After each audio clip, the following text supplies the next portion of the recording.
Bien, ya estamos con Tomás Abraham, filósofo muy reconocido desde el punto de vista académico. Gracias por venir, Tomás. Gracias.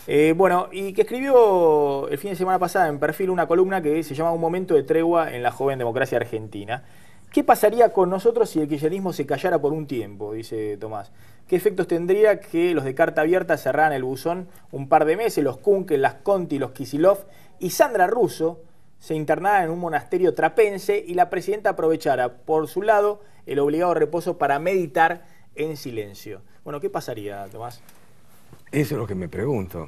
Sí, pero... Podríamos pensar y no responder a aquellos que no estamos de acuerdo con el gobierno y que no somos K.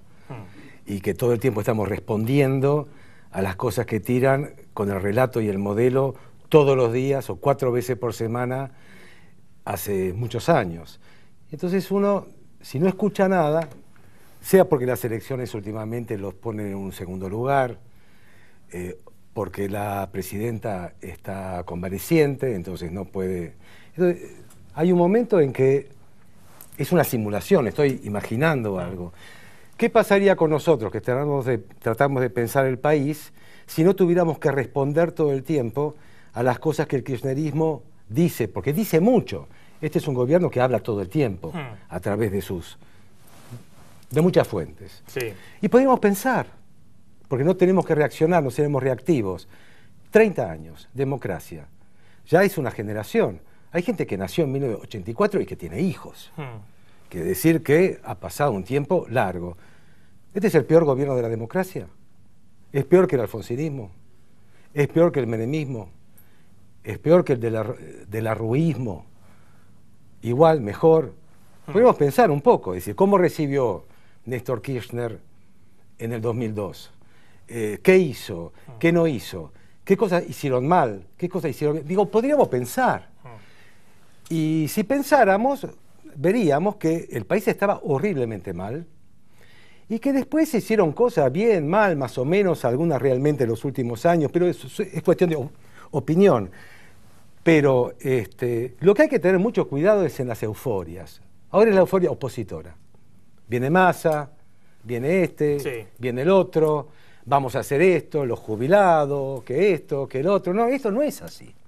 Es decir, no hay que ser un sabio de la política argentina para saber que el cuello de botella que hoy en día tiene la Argentina en términos económicos y financieros no es fácil de resolver y que aparte no es fácil de encontrar un culpable, porque esto viene de antes, esto viene... El cuello de botella financiero y el hecho de que no tengamos moneda y el dólar y todo eso es una repetición cíclica de la crisis argentina, que el kirchnerismo no la pudo resolver. Sí, pero además, exactamente. ¿quién la podría haber resuelto? En la memoria colectiva de devaluaciones, de cesaciones de pago, incautación de Estamos en un depósitos. problema. Estamos en un problema El y yo... kirchnerismo logró los primeros años revertir esa tendencia. Bueno, porque hubo y que unas ahora condiciones, pero vuelve a eclosionar. esas condiciones, como todo proceso económico, se agotan en un cierto momento y entonces uno tiene que tomar otro rumbo. ¿Qué es lo que pasa en la política argentina? Nunca se toma otro rumbo porque el otro rumbo que hay que tomar es menos electoralista. Entonces se gasta todo lo que se tiene y después el derrumbe que lo tome el otro, etcétera. Pero realmente hay un problema y yo creo que el gobierno quiere solucionar el problema y no puede. Todos aquellos que están en la Pero es oposición... interesante esto que no plantea. puede. Vos decís que el gobierno quiere corregir, Quiere hace hacerle rato. un service al modelo, quiere tratar de que este modelo no se termine de desgajar de acá al 2015. Quiere bajar la inflación, no puede. Quería que todos los convenios de salarios no superaran el 20%. No pudo. Quería bajar los subsidios, tragedia de Sarmiento. Es cierto, ese fue el tema político. No pudo. Sintonía fina, anuncio de vudú y debido. No pudo. Febrero, tragedia del No Sarmiento. pudo. ¿Quién dice que aquellos que en este momento no están pueden lo que no puede el que puede? Porque si algo tenemos que reconocerle al kirchnerismo es que construyó poder y que tiene una relación fuerte por la mitad, por lo menos con la mitad de los sindicatos, con una buena parte del sector empresario también, con los movimientos sociales y con la calle, es el que mejor relación tiene. Entonces, no puede. Es decir, entonces viene otro y dice, yo voy a poder, desde el Congreso, con las alianzas, vamos a poder sacar el cepo del dólar, bajar la inflación del 25, 28. No, eso no lo van a poder hacer. Hay un problema. Y el principal fuente de política que tiene el problema es el gobierno. Yo creo que el gobierno tiene terror de algo que se llama, vos sabés, en términos económicos, estanflación. Estancamiento con inflación. Tiene terror. Que se le enfríe la economía con inflación. Y eso es lo que le pasó el año pasado.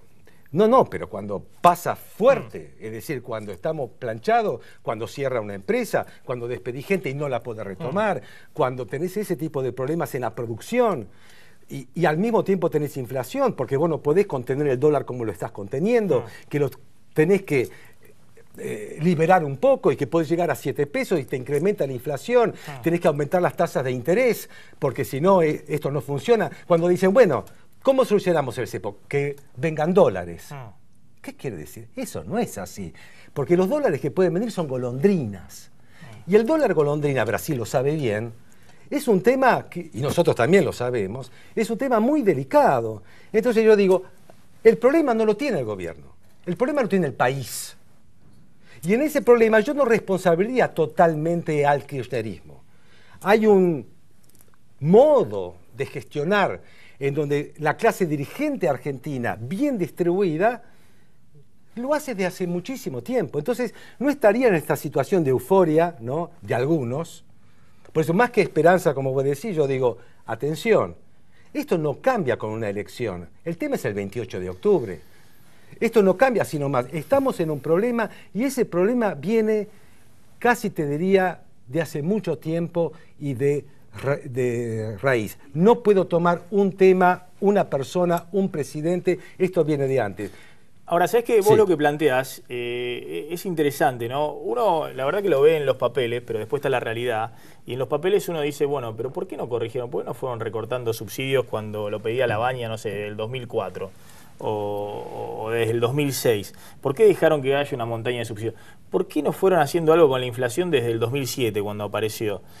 ¿Por qué dejaron acumular el atraso cambiario que dejaron acumular? ¿Por qué se clavaron el cepo al dólar cuando uno sabe que entra ahí y no sale más? No, uno ve errores de mala praxis. Uno lo ve como economista y dice, los últimos 2 años hubo mala praxis en la política. Pero también es cierto lo que vos estás diciendo, ojo que está la realidad. No, y además, vos lo ves en el papel. Pero es cierto, cuando Cristina anuncia la sintonía fina, ocurre la tragedia de Once. Cuando Cristina está evaluando qué hace con el dólar, se le están yendo los dólares en el día a día. Argentina es un país que hizo uno de los default más grandes de la historia económica de la humanidad. En 2001-2002, sí. Uno no sale al mundo diciendo, bueno, muchachos, escúchenme. Y en una situación así, en donde aparte las empresas de servicio fueron pesificadas y se fueron, la situación era muy delicada. Y te clavaron juicios en el Tribunal Arbitral del Banco Mundial, sí. Muy delicada. Entonces, de alguna manera, Argentina levantó, chapó.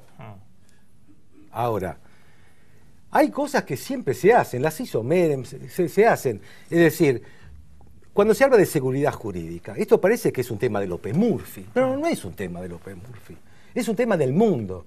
Si vos privatizás, estatizás, privatizás, etcétera, y realmente te reís de los contratos, haces una consulta para los AFJP, la gente te vota para que sigan siendo privatizadas, entonces vos le haces así y las estatizás y después todo el mundo aplaude y saca las banderas y dicen viva la soberanía nacional, haces un contrato con YPF, después rompes el contrato, los metés en los esconazis, los rascás en los esquenazis, haces con aerolíneas las cosas que haces, eso se paga. Y Argentina está haciendo eso hace décadas, eso se paga. Como eso se considera que es la culpa del imperio, el discurso, el relato, es muy difícil que un país se modernice, que traiga tecnología, que tenga inversiones con eso. Ahora, eso no es culpa del kirchnerismo, es una cultura política que se repite con el kirchnerismo. Te voy a hacer una tanda cortita. Te voy a preguntar cuando volvamos, porque me quedé enganchado con lo que vos decías. Comparemos este gobierno con otros de la democracia reciente, porque hay una visión en la Argentina del kirchnerismo, de pensar que este es el mejor gobierno no de esta democracia, sino de la historia argentina, y también de ciertos sectores de la oposición que piensan que este es el peor gobierno de la historia argentina. Tanda cortita y volvemos.